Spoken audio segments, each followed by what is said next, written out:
what is the spirit of the dialogical self. We will give you also an impression of some of the methods we are using. What is the dialogical self? We can only understand the dialogical self when we realize that we are living in a space, not only in an external space, but also in an internal space. In this space we can be high and low. I feel high, or I feel bad, I feel low. You can also be very close to yourself, feeling very close to yourself. You can also be far removed from yourself. In other words, you are making vertical movements and you are making horizontal movements. This happens within the skin. The space we are living in is not only internal, but it's an extended space. The space is larger than that within our skin. That is, there are many people in the world who play a role in our mind. Our mind is populated by other people. We are thinking and are feeling about other people. They are there, also when we are alone. In fact, we are never alone.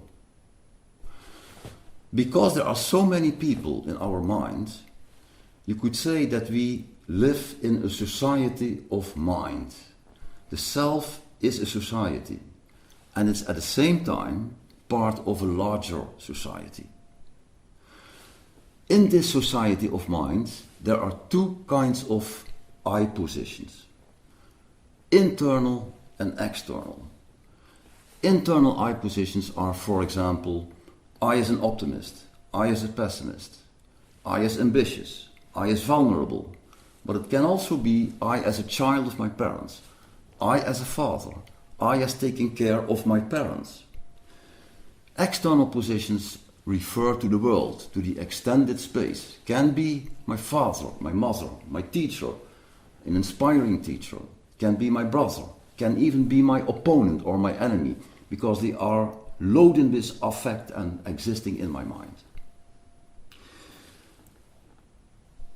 The point is, in the society of mind, that what happens in the society between people can also happen within the self. For example, people can criticize each other. I can all criticize myself. People can have a conflict with other people. I can also have an internal conflict. People can make an agreement with other people. I can make an agreement with myself. People can consult each other. I can consult myself. So what happens between people can also happen within the mind. In fact, and now it becomes very dialogical, I can listen to myself. I have an optimist in myself, related to my father. I have a pessimist in myself, related to my mother. Different positions react to each other. But when I'm an optimist and a pessimist at the same time, my optimist can listen to my pessimist and my pessimist can listen to my optimist.